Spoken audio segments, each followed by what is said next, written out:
Inilah sudut-sudut kota Portland, Oregon, Amerika Serikat. Nadi kota berdenyut seiring kesibukan masyarakat. Tak banyak mobil lalu lalang di pusat kota ini. Tak heran karena di sini angkutan massal yang menjadi tulang punggung aktivitas warga. Yang menarik, masyarakat Portland tak hanya meninggalkan mobil dan memilih angkutan massal. Mereka kini ramai-ramai bersepeda.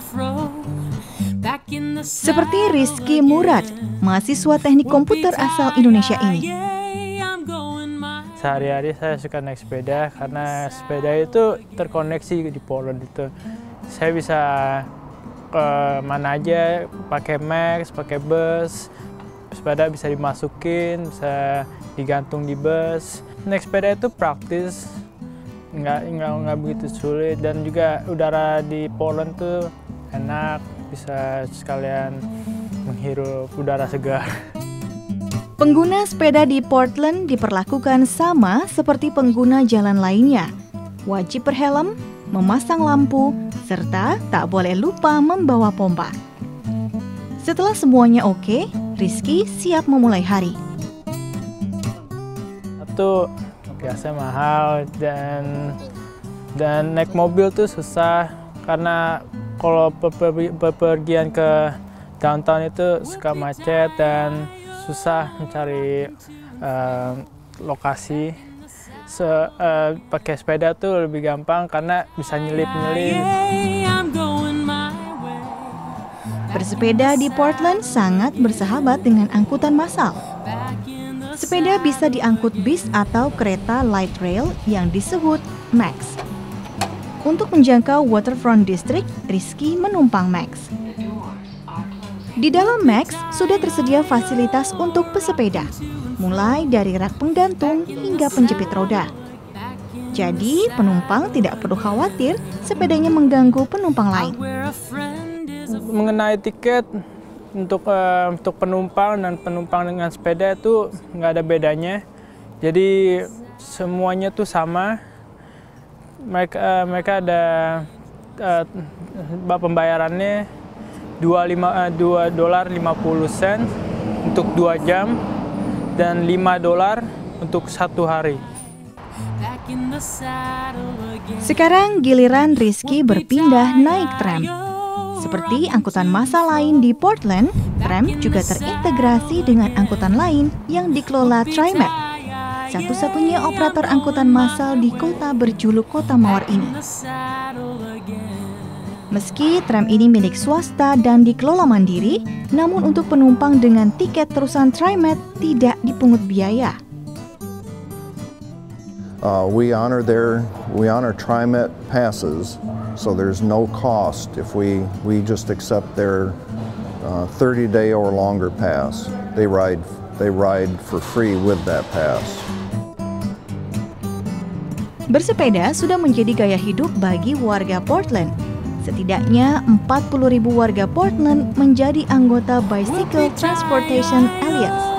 Jumlah ini belum termasuk pesepeda mandiri. Banyaknya pesepeda di Kota Mawar membuat pemerintah menyediakan jalur khusus sepeda lengkap dengan rambu dan markanya.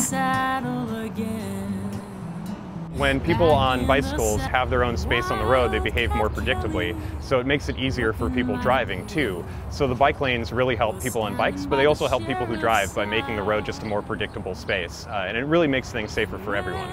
Well, drivers aren't allowed to operate a motor vehicle in a bicycle lane, so there is a penalty associated with that, just like there is if you were speeding or something else like that. Pendidikan keselamatan bersepeda juga menjadi perhatian utama.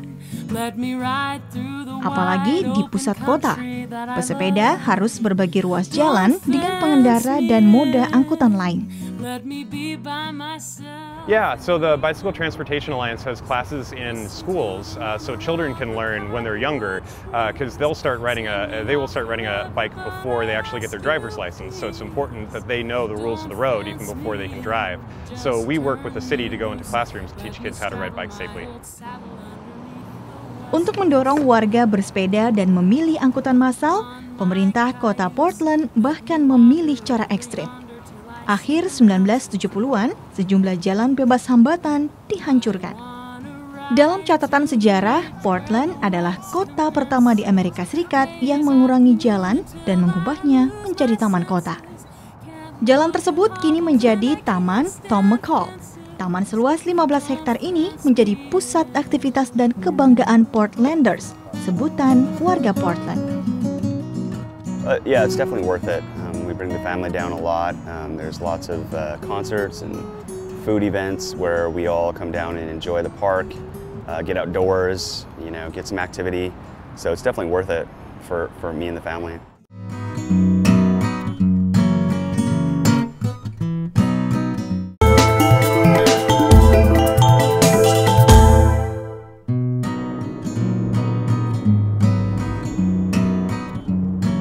Megah dengan gedung-gedung tinggi menjulang adalah pemandangan umum di sudut-sudut kota Dallas, Texas, Amerika Serikat. Kendaraan memadati jalanan juga menjadi ciri khas kota koboi ini. Dallas merupakan kota dengan jumlah kendaraan terbesar di Amerika Serikat. Setiap keluarga di Dallas memiliki 2 hingga 3 mobil. Warga Dallas umumnya lebih suka bermobil dibandingkan naik angkutan massal. Seperti Landy Pangemanan, warga Mary Margaret Dallas ini. Sudah 11 tahun, warga Indonesia ini menetap di negeri Paman Sam bersama istri dan anaknya. Setiap hari, akuntan senior di perusahaan minyak dan energi ini bermobil ketika berangkat kerja. Baginya, mobil lebih praktis dibandingkan angkutan massal.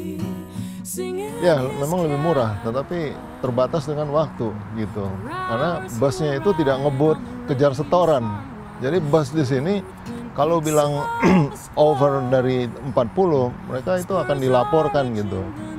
Nah, bila kedapatan pengemudinya tidak mengikuti aturan undang-undang transportasi darat, ya SIM-nya dicabut. Jadi kalau SIM dicabut sama aja di sini sengsara untuk kita gitu. Seperti hari-hari biasa, Landy memilih jalan tol sebagai rute menuju kantor. Ia melewati jalan tol George Bush Turnpike dan Dallas North Tollway. Masuk gerbang tol, Landy tak perlu mengambil karcis tanda masuk karena pintu mendata dan memotretnya secara otomatis. Jadi Anda masuk aja langsung ke tol, nanti akan di-charges, dikirim ke rumah gitu.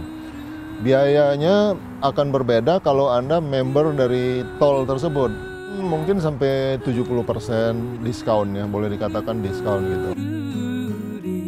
Untuk menarik pengendara mobil memilih jalan tol, pengelola jalan tol terus berupaya memanjakan pelanggannya. Segala macam hambatan kendaraan Anda itu akan dibantu dengan gratis gitu, dengan tanpa bayaran. Kalau Anda habis bensin, mobil mereka unitnya udah ada bensin di dalam situ, udah ada tangki, tinggal ngisi, istilahnya begitu. Jadi segala kemudahan, kenyamanan itu mereka pikirkan. Jumlah pengguna jalan tol di Dallas sangat besar, lebih 100.000 mobil melintas setiap hari. Untuk menjawab kemacetan dan menarik minat pelanggan, pengelola terus menambah ruas jalan. Tahun 2012, 80 km jalan tol dibangun, dan tahun ini 50 km jalan tol diperpanjang. Simply put, there's very little money for roadways, at least that's being used for roadways in the state of Texas right now. So if a roadway is to be built in the near future, it's likely it will be built as a toll road because it can be built quickly, put roads where they would not ordinarily be. And again, if people are willing to pay the toll for the increased efficiency, a faster route, and better gas mileage, they may choose to do that. Kecintaan warga Dallas akan mobil juga menjadi keseharian Mia McKay. Setiap hari, warga Berridge Lane ini mengendarai mobil untuk mengantarkan Anissa, anaknya, bersekolah. Bagi wanita asal Bandung yang menikah dengan pria Amerika ini, bermobil jauh lebih praktis dibandingkan angkutan massal. Tidak efisien karena di Dallas ini boleh dikata angkutan minim. Jadi kalau misalnya saya dari sana ke sini itu bisa sekitar 1,5 jam barangkali. Dari segi biaya, karena di sini itu waktu adalah uang,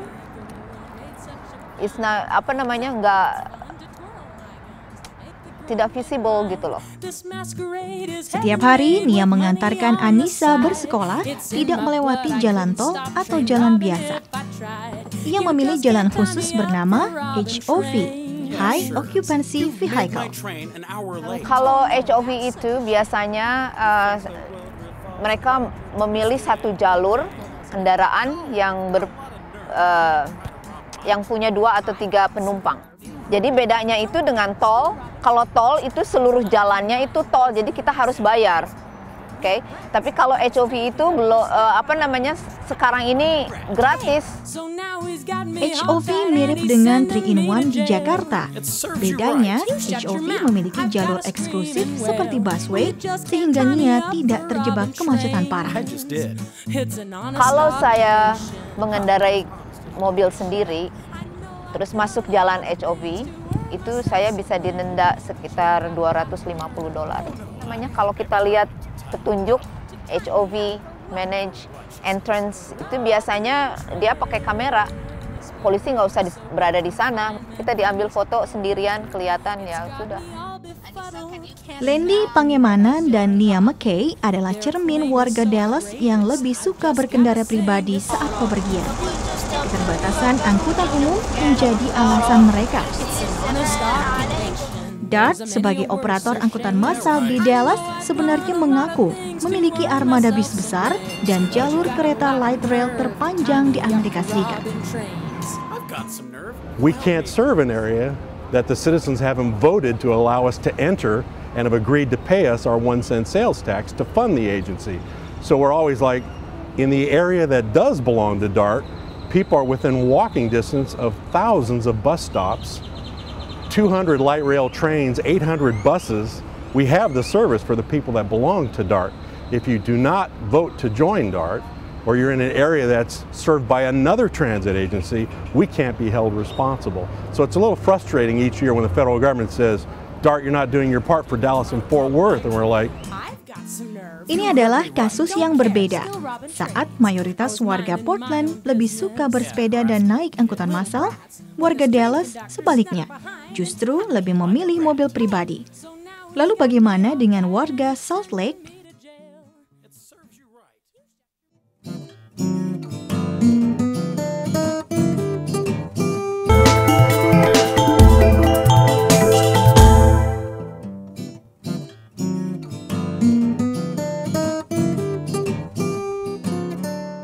Sepi, damai, dan tenang adalah kesan yang Anda dapatkan di Salt Lake City, Utah, Amerika Serikat.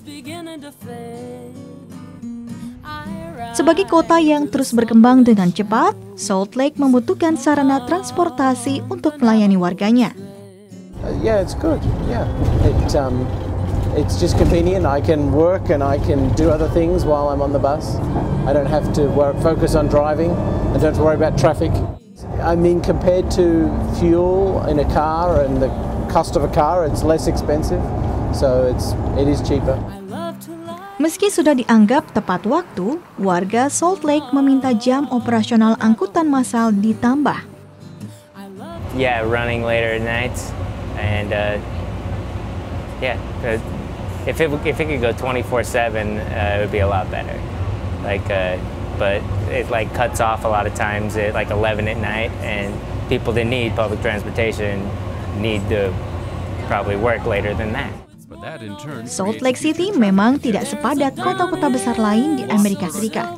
Di pusat kota, penduduknya hanya 200.000 jiwa. Namun bila ditambah dengan daerah pinggiran, populasi Salt Lake mencapai 2,5 juta jiwa. Menghadapi pertumbuhan kota, Envision Utah, sebuah lembaga non-profit di Salt Lake City, terus berkampanye tentang pentingnya angkutan massal. Tujuannya agar Salt Lake tetap menjadi kota yang nyaman dan ramah bagi warganya di masa depan. Sometimes we meet one-on-one with government leaders, business leaders, and others, and just educate them Sometimes we'll work with newspapers and we'll place what we call guest opinion. We do public workshops and we invite residents to participate, and that's another way they can learn about the value of public transportation. So we'll try to educate people through as many different ways as we can. We want to reach as many people as we can to talk about the benefits of public transportation. Untuk mewujudkan Salt Lake yang nyaman di masa depan, Metropolitan Utah tahun ini menguncurkan $7 miliar atau sekitar 7 triliun rupiah untuk menambah angkutan massal. Saat ini baru 600 bis dan 100 rangkaian kereta dioperasikan Utah Transit Authority. We'll focus mostly on some additional light rail expansion, more bus system, more bus service, what we call bus rapid transit, where you have more limited stops, higher speed service. Pembangunan dan pengembangan sarana angkutan massal tidak lepas dari partisipasi masyarakat untuk membayar pajak. Dari tiket penjualan, UTA selaku operator hanya mampu menutupi 20% kebutuhan operasional. So our funding doesn't come from the state government, and we do receive federal funding that comes by way of a federal gas tax. Comes to us, but most of our funding comes from a local sales tax that was approved by the citizens in the region. Kesadaran masyarakat dan pemerintah akan pentingnya angkutan massal menghadapi tantangan mobilitas di perkotaan menjadi kunci penting menjawab masalah kemacetan. Tanpa angkutan massal yang baik, sebuah kota akan lumpuh. Amerika Serikat setiap tahun merugi $65 juta akibat kemacetan, seperti Jakarta yang merugi 13 triliun rupiah setiap tahun. It is so difficult to drive. Driving is so unreliable, congestion is so bad, that people have a good reason not to drive if you give them an alternative. So what really matters in Jakarta is that you have public transport, whether it's rail or bus, that doesn't matter, but that it be able to run in its own lane the way Transjakarta does, so that it can operate reliably, so that it doesn't get stuck in traffic. Once public transport is not stuck in traffic, it can easily be more attractive than driving. Angkutan massal juga harus terintegrasi satu sama lain, baik dari tarif maupun sistem transit, sehingga memudahkan penumpang. When you look at a city like Kuala Lumpur, if you've ever looked at their transit map, there are lots of lines, but they don't connect with each other. You can't use them together because they were built by different companies who weren't trying to cooperate, right? That would never happen in Portland. That would never happen in most of the West Coast cities because you've got a very clear government role in deciding what the public transit system should look like. Masyarakat Amerika Serikat menyadari membangun transportasi publik yang baik dan dapat diandalkan merupakan solusi jitu keluar dari belenggu kemacetan di masa depan. Hal yang seharusnya juga bisa dilakukan warga Jakarta dan sekitarnya untuk menghindari kemacetan yang semakin parah. Sunny wonderland, I'm feeling mighty dreamy.